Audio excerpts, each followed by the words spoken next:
Salut tout le monde, j'espère que vous allez bien, on se retrouve pour une nouvelle vidéo. On va démarrer avec cette date qui reste une date importante dans l'histoire du Barça.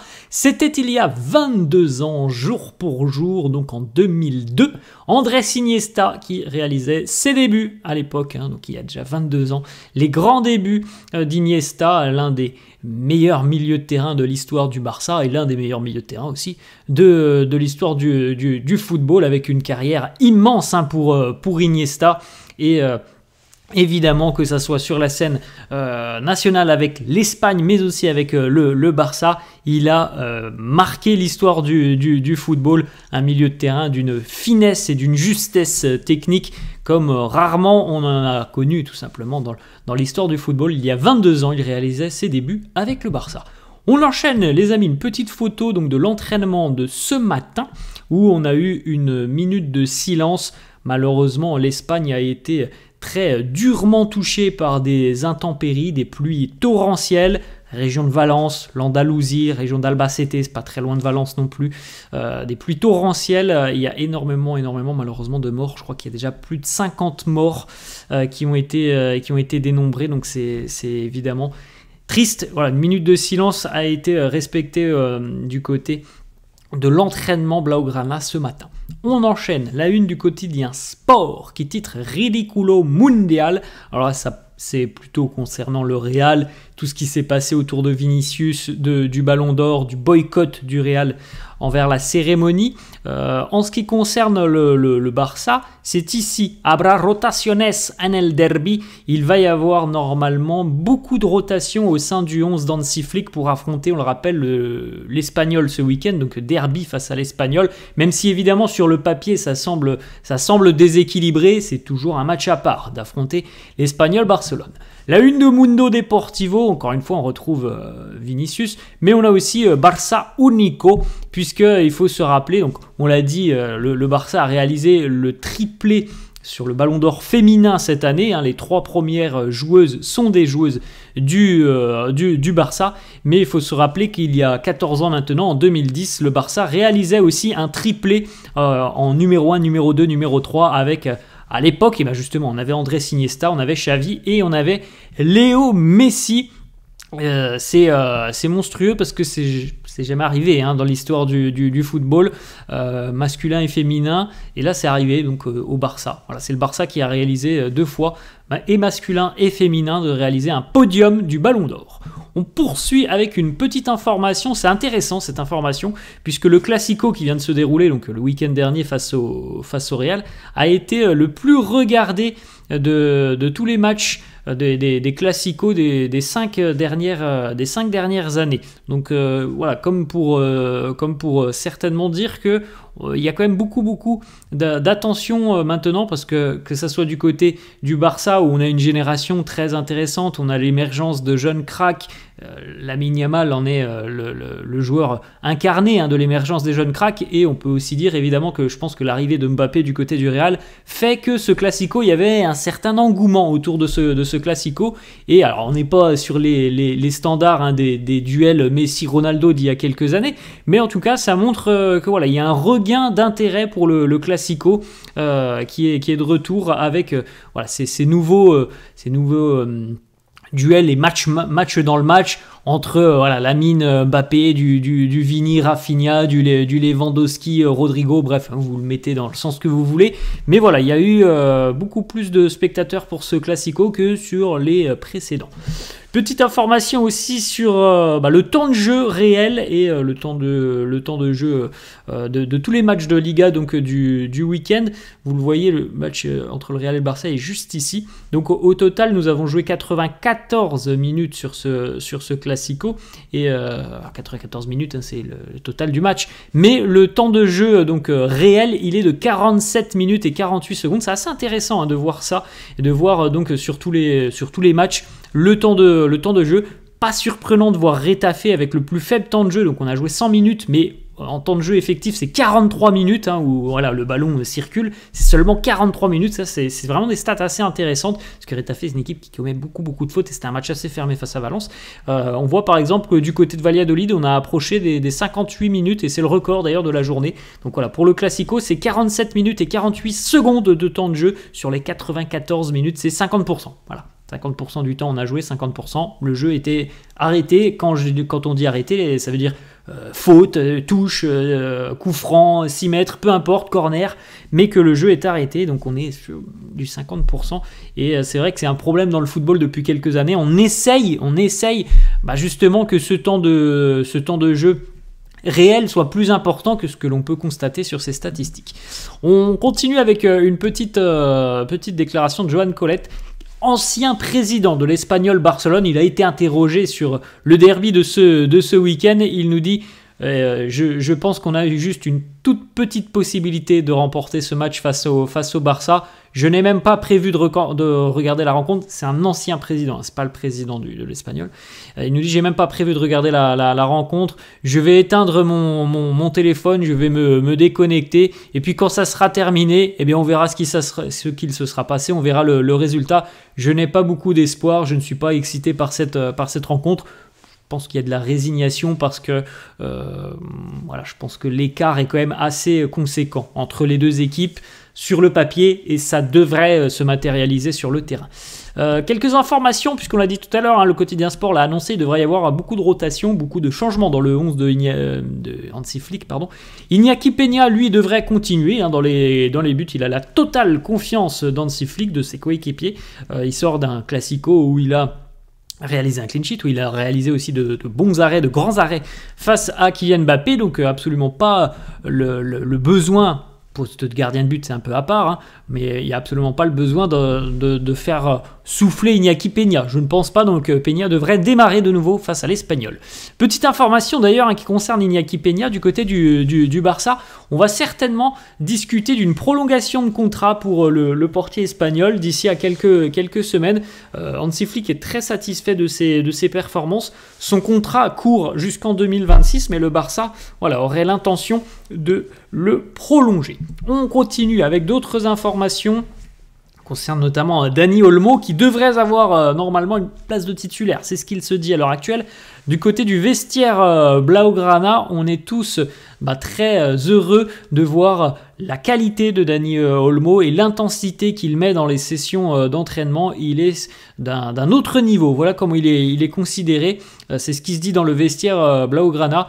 Il y a eu aussi un match intéressant face à Madrid, donc il devrait normalement démarrer en tant que titulaire face à l'Espagnol. Une autre information, Jules Koundé ou Baldé, il y en aura certainement un sur les deux qui sera laissé au repos face à l'Espagnol. C'est pas terminé, hein. L'idée d'Hansi Flick pour ce derby, c'est de faire donc des rotations. C'est quand même un match qui, comme on le dit, hein, sur le papier, semble quand même plus simple que d'affronter le Bayern ou d'affronter le Real. Donc c'est peut-être l'opportunité, le moment de donner un petit peu de temps de jeu à ceux qui en avaient moins et d'effectuer des rotations. Donc Dani Olmo devrait être titulaire. Il en est de même pour Frenkie de Jong. Et Gavi, en revanche, il ne sera certainement pas titulaire parce que du côté du Barça, on veut tout de même rester assez prudent. Gavi en revanche devrait avoir un petit peu plus de temps de jeu, donc on l'a vu rentrer quelques minutes sur les derniers matchs, mais là il devrait peut-être jouer 20-25 minutes, peut-être une demi-heure, donc suivant aussi évidemment le résultat, hein, la physionomie de la rencontre, mais voilà, il devrait y avoir quand même beaucoup de rotation pour affronter l'Espagnol, et quand on se dit il va y avoir de la rotation, ça peut déstabiliser un groupe, mais imaginez quand même, il va y avoir des changements, mais les joueurs qui vont donc normalement être titulaires, c'est Frenkie de Jong, Dani Olmo. Imaginez quand même le vivier et la puissance du banc de touche, hein. On va sortir des joueurs qui sont très très bons et on va faire rentrer du Frenkie de Jong, du Dani Olmo par exemple. Donc ça en dit long aussi quand même, hein, sur les forces en présence du côté du Barça et notamment sur le banc. 8 des 12 victoires du Barça cette saison se sont produites avec une marge de 3 buts. Alors on l'a vu, hein, le Barça est sur une série monstrueuse, hein. C'est une moyenne de buts de 3,5 à peu près je crois, depuis le début de saison, 3,5 buts inscrits par par match, ce qui est quand même assez colossal. Et au moins, le Barça ne laisse pas espérer son adversaire. Ça, il n'y a pas de doute là-dessus. Ils se mettent très rapidement à l'abri, hein, les Catalans. Et c'est du football spectacle, du football champagne. Hein. 8 victoires sur 12 avec au moins une marge de 3 buts. C'est quand même assez monstrueux et impressionnant. Aucun joueur des ligues majeures n'a réalisé plus de dribbles réussis cette saison que Lamine Yamal, qui en est déjà à 31 dribbles réussis. C'est un crack. Hein. On voit quasiment tous les jours, on voit des stats qui sortent sur Lamine Yamal. En termes de dribbles, en termes de jeunesse, c'est le plus jeune buteur à avoir marqué avec le Barça en LDC, avec l'Espagne. Bref, on en a vu passer des tonnes, hein, des statistiques. C'est tout simplement un crack. Il n'y a pas d'autre mot. On continue avec une petite déclaration de Robert Lewandowski à Gavi après son entrée en jeu lors du Classico. Et à l'issue de la rencontre, Lewandowski qui a dit à Gavi: tu es entré en jeu pour jouer 2 minutes et tu as déjà reçu un carton jaune. Bon, on connaît Gavi. C'est un joueur qui est comme ça. Il aime le duel. Il aime aller à la bagarre dans le bon sens du terme. Il aime aussi aller frictionner un peu, hein, avec les adversaires. C'est Gavi, il est comme ça. C'est extrêmement positif de l'avoir dans son équipe.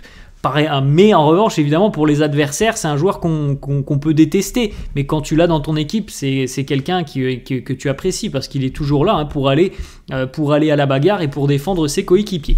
On a des petites informations sur les dates de retour pour les blessés à l'heure actuelle.